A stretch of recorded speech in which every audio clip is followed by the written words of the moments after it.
আসন্ন দুর্গাপূজার সর্বোচ্চ সহযোগিতা করা হবে জানিয়ে বাংলাদেশ জামায়াত ইসলামীর আমির ডক্টর শফিকুর রহমান বলেছেন, সামনে দুর্গাপূজাকে কেন্দ্র করে কিছু মতলববাজ দুষ্কৃতিকারী সমাজের শান্তি শৃঙ্খলা নষ্ট করতে না পারে সে ব্যাপারে সবাইকে সজাগ থাকতে হবে। সাম্প্রদায়িক সম্প্রীতির দেশের সামনে হিন্দু ধর্মাবলম্বীদের বড় পূজা আসছে, সে ব্যাপারে আমরা সজাগ রয়েছি। পূজায় আমরা তাদের সর্বোচ্চ সহযোগিতা করব।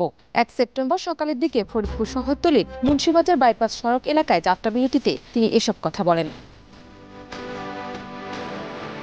জামায়াতের আমির বলেন, শহীদ পরিবারের ক্ষতি যেন আল্লাহ পুষিয়ে দেন, আল্লাহ যেন তাদের শহীদ হিসেবে কবুল করেন। মাবুদের দরবারে শুকরিয়া, 17.5 বছর যে যন্ত্রণা জাতির বুকের মধ্যে চেপেছিল তিনি তা দূর করে দিয়েছেন।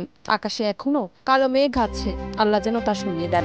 আকাশ যেন দিনের আলো ফর্সা হয়ে বাংলাদেশ ঝলমল হয়ে ওঠে।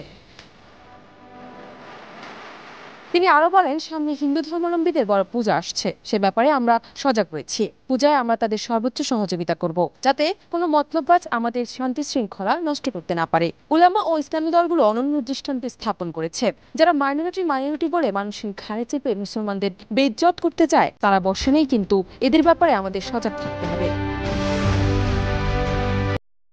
ফরিদপুর যাত্রাবিরতি পথসভায় ফরিদপুর জেলা জামায়াতের আমির মাওলানা বদরুদ্দিন, নায়েবে আমির ইমতিয়াজ উদ্দিন আহমেদ, জেলা সেক্রেটারি অধ্যাপক আব্দুল ওয়াহাব, পৌর আমির মাওলানা রফিকুল ইসলাম ও পৌর জামায়াতের সেক্রেটারি ইব্রাহিম মুনতাজির তাকিম সহ বিভিন্ন পর্যায়ের নেতাকর্মীরা উপস্থিত ছিলেন।